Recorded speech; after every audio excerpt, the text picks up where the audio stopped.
Natap lurungkan. Kesunyian riwayat dari abad ke-4 Hijri sampai ke-9 Hijri tentang nasab Ba'alwi Yaman merupakan suatu kepastian, karena dari kitab-kitab yang ada dari abad ke-9 tidak ada menyebutkan sosok-sosok Ubaidillah dan putra-putranya.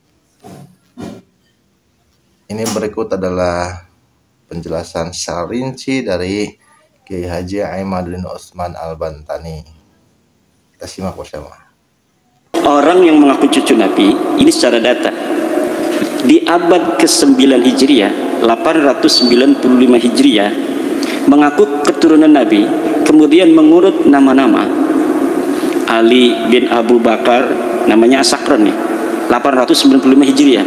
Nama saya Ali bin Abu Bakar bin Muhammad bin Abdurrahman As-Sigaf bin Maula Dawilah bin Ali Sahibud Darak bin Ali Al-Ghayyur bin Faqih Muqaddam bin Ali bin Muhammad Sahib Mirbat bin Ali Qalikosa bin Alwi bin Muhammad bin Alwi bin Ubaid bin Ahmad bin Isa.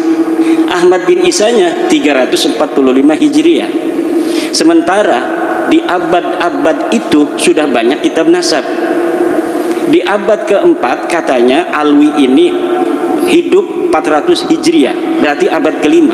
Di abad ke-5 sudah ada kitab Tahdhibul Ansab karya Al-Ubaidili 435 Hijriah. Tidak ada di sana mengatakan Alwi ini adalah cucu daripada Ahmad bin Isa. Ahmad bin Isanya disebutkan dia punya anak, kemudian keturunan sampai beberapa keturunan, tapi tidak menyebutkan Alwi ini, buyutnya Rizik Syihab itu, sebagai keturunan baginda Nabi besar Muhammad. Ada juga di abad ke-5 itu kitab Muntaqilah At-Talibiyah kalangan Ismail Tabatoba. Ismail Tabatoba itu 470 Hijriah. Tidak menyebutkan juga bahwa Ahmad bin Isa punya anak namanya Ubaid. Ahmad bin Isanya disebut dia punya anak namanya Muhammad, dia punya anak namanya Ali, tapi tidak disebutkan dia punya anak namanya Ubaid. Kemudian kitab Al-Majdi 490 Hijriah karya Al-Umari tidak juga menyebutkan Ahmad bin Isa punya anak namanya Ubaid. Ubaid punya anak namanya Alwi yang jadi Ba'alawi, nggak ada. Kemudian naik ke abad ke-6 yaitu 597 Hijriah karangan seorang pakar usul fikih Imam Fakhruddin Ar-Razi. Beliau juga seorang ahli tafsir, punya kitab tafsir Mafatihul Ghaib, punya berbagai macam kitab sejarah dan lain sebagainya. Idza utliqal imamu fi usulil fiqhi fal muradu bihi Imam Al-Ar-Razi. Kalau dimutlakkan nama al-imam, qala al-imam dalam kitab-kitab usul fiqh, itu maksudnya adalah al-imam Fakhrur Razi. Beliau menulis sebuah kitab berjudul Asy-Syajarah Al-Mubarakah wa hasara fihi anna aulada Ahmad bin Isa al-Muqibin munhasirun fi salasati bani. Anaknya cuma 3. Siapa? Muhammad, Ali, Husain. Itu 597 Hijriah. Beliau menulis kitab itu. Wafat 604 Hijriah. Beliau punya anak murid namanya itu Al-Fakhri, juga ngarang kitab namanya Al-Fakhri. Al-Marwazi nama murid beliau, itu 614 Hijriah. Di situ juga disebutkan nama Ahmad bin Isa, dan tidak disebutkan Ahmad bin Isa ini punya anak namanya Ubaid, punya cucu namanya Alwi. Tidak ada. Mereka tidak disebut keturunan Nabi pada 614 Hijriah. Kemudian ada kitab Al-Asili 700 Hijriah. Kemudian ada kitab As-Sabatul Muson 787 Hijriah. Kemudian ada kitab Umdatul Talib As-Sugra 828. Ada kitab Umdatul Talib As-Sugra karya orang yang sama, Ibnu Ainabah 828 Hijriah. Sampai abad ke-8, abad 9 awal ini tidak ada orang yang menyebutkan ahli nasab itu bahwa Ba'alawi keturunan baginda Nabi besar Muhammad SAW. Padahal mereka sudah ada itu di abad 9 itu, mereka sudah mulai mengaku sebagai keturunan Nabi.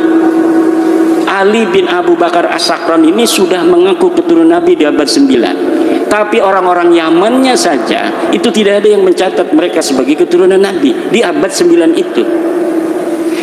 Maka saya sebutkan ada 550 tahun kosongnya riwayat antara pengakuan dan orang yang diaku. Orang yang diaku 345 Hijriah, mereka mengaku 895 Hijriah, hitung pakai kalkulator 550 tahun. Itu kalau kita mau kasihan. Itu versi kasihan itu 550 tahun itu. Versi yang tidak kasihan dalam ilmu nasab itu, dalam ilmu nasab, sebuah kitab sejarah, la yuqaddamu bihalin ala ma yusbituhun nasabun. Ilmu sejarah, sejarawan tidak bisa didahulukan dari apa yang telah ditetapkan oleh ahli nasab. Sedangkan Ali As-Sakran ini ngarangnya kitab sejarah tasawuf dan amalannya. Maka walaupun ada susunan dia menyebutkan nama-nama sampai Ahmad bin Isa, itu sebenarnya dalam ilmu nasab tidak dianggap sama sekali. Adanya nama mereka itu muncul dalam kitab nasab, dalam kitab Tuhfatut Talib 996 Hijriah. Itu kalau dihitung 651 tahun. Cuma dalam kitab Tuhfatut Talib yang menyebut nama-nama mereka itu, Alwi sudah ada di situ tuh. Karena kan mengakunya 895 Hijriah. Kemudian 996 Hijriah ada masuk nama dia. Masuknya apakah berdasarkan maraji? Tidak. Orang yang mengarang kitab itu, Tuhfatut Talib, namanya As-Samarqandi, mengatakan, saya melihat fi ba'dit ta'aliq, dalam sebagian kertas-kertas ta'liq. Jadi bukan berdasarkan maraji dari kitab-kitab, tetapi berdasarkan apa yang dia temukan dari kertas yang ada di pinggir jalan. Dia nemuin aja, wah ada nih bin, masukin aja supaya kitab saya agak banyak lah. Itu hanya begitu saja. Di dalam ilmu nasab, ida urifal wadi'u intafal istidlal. Apabila ditemukan dan diketahui pemalsunya, maka istidlal itu hilang. Nah, kitab Tuhfatut Talib ini tidak bisa untuk dijadikan referensi.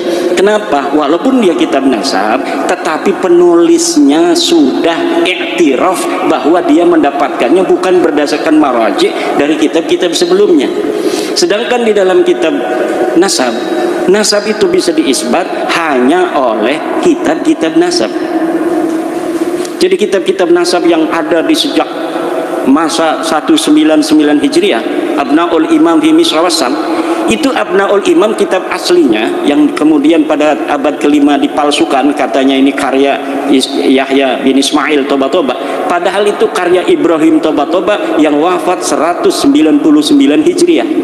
Itu sudah ada kitab nasab 199 Hijriah, sudah ada kitab nasab, ditulis semua keturunan Imam Hasan dan Imam Husain.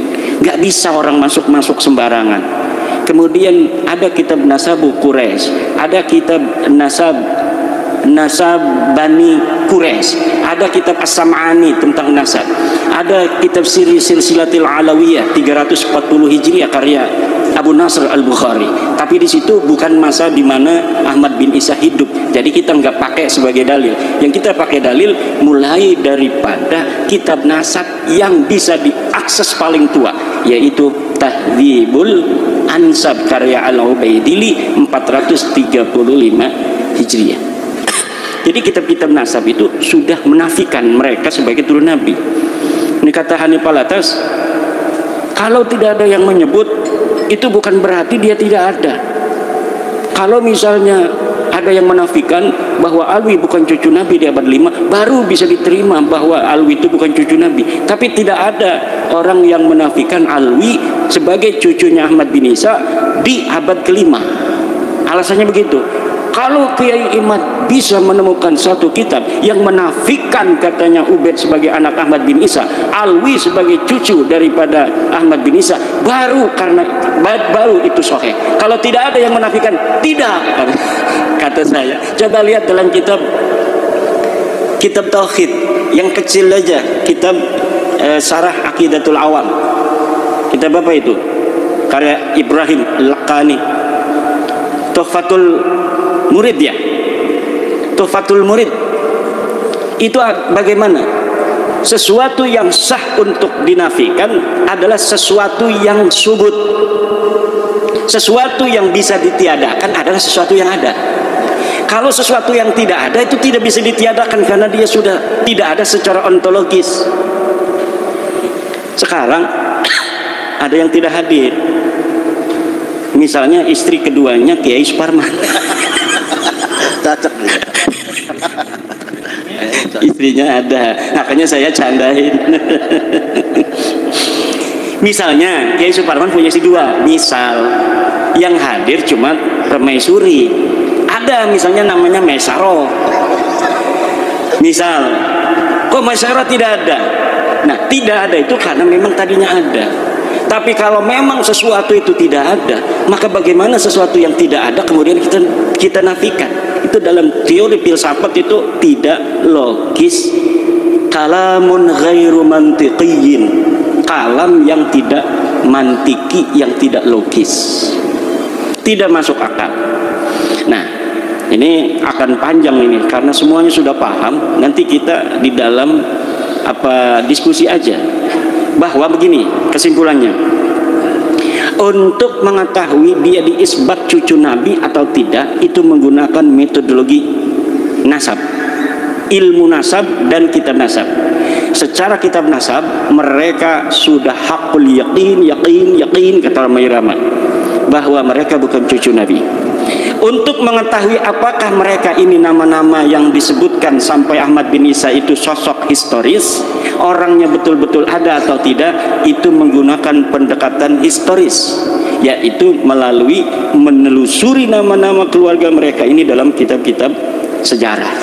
Dan dalam penelitian penelusuran saya mengenai nama-nama keluarga mereka, dari mulai Abdurrahman Segaf, kakeknya Ali Abu Bakar As-Sakran, Abdurrahman As-Segaf, punya ayah katanya namanya Muhammad Maula Dawilah. Ini adalah sosok yang fiktif. Dari mulai Muhammad Maula Dawilah, punya ayah Ali Sahibud Darak, Ali Al-Ghayyur, Faqih Muqaddam, Ali bin Sohib Mirbat bin Ali Qoli Qasam bin Alwi, sampai Ubed, itu semuanya sosok ahistoris, orang fiktif yang namanya diurut begitu saja demi untuk mencapai ketersambungan sampai Ahmad bin Isa yang sudah sahih sebagai keturunan Nabi. Jadi jangankan bisa diisbat secara ilmu nasab, uang sosoknya aja nggak ada. Bagaimana sih Kiai Ahmad bisa menemukannya? Begini Pak, di Tarim itu banyak orang dulu, Faqih Muqaddam itu 653 Hijriah. 653 Hijriah di Tarim itu banyak ahli-ahli agama, ulama-ulama besar. Ada kitab-kitab nasab sejarah yang ditulis. Kejadian apa saja yang terjadi di Tarim itu ada dalam kitab Al-Yafi'i, dalam kitab Tabaqat Fuqaha'il Yaman, dalam kitab As-Suluk, semuanya diterangkan. Ada kejadian pembunuhan para fuqaha 560 Hijriah itu, ada penyerbuan dari kerajaan membunuh para kiai-kiai karena perbedaan dalam cara pandang keagamaan. Tapi tidak ada satupun nama-nama yang disebutkan ulama baik yang dibunuh maupun tidak dibunuh dari keluarga Ba'alwi. Kenapa? Karena memang waktu itu mereka tidak ada di Tarim.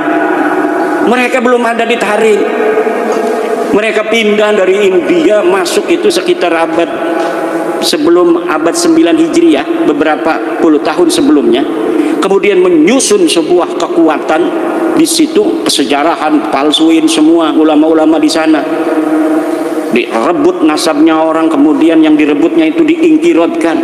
Ini mereka kan nyantol ke Abil Jadid, ulama Hadramaut, Sarif Abul Jadid. Nasabnya diambil, Abul Jadidnya dihancurkan. Bahwa Abul Jadid ini tidak punya keturunan hari ini abad 9. Sama juga dengan Wali Songo. Wali Songo diambil itu sejarahnya, dibelokkan nasabnya ke Hadramaut, keturunannya dihilangkan bahwa mereka tidak punya keturunan.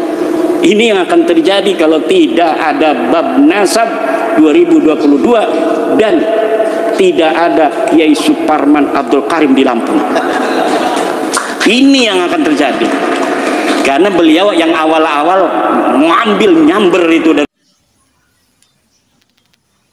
Itu tadi penjelasan mengenai kitab-kitab nasab dari abad ke-4, 5, 6, 7, 8, 9 Hijriah, dan tidak menyebutkan leluhurnya Ali As-Sakron sampai Ubaidillah.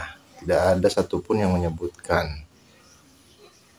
Jadi Ali As-Sakron membuat Burqatul Muwathiqah itu tidak berdasarkan referensi kitab sebelumnya. Jadi asumsi semata ya dari Ali As-Sakron. Demikian, wassalamualaikum warahmatullahi wabarakatuh.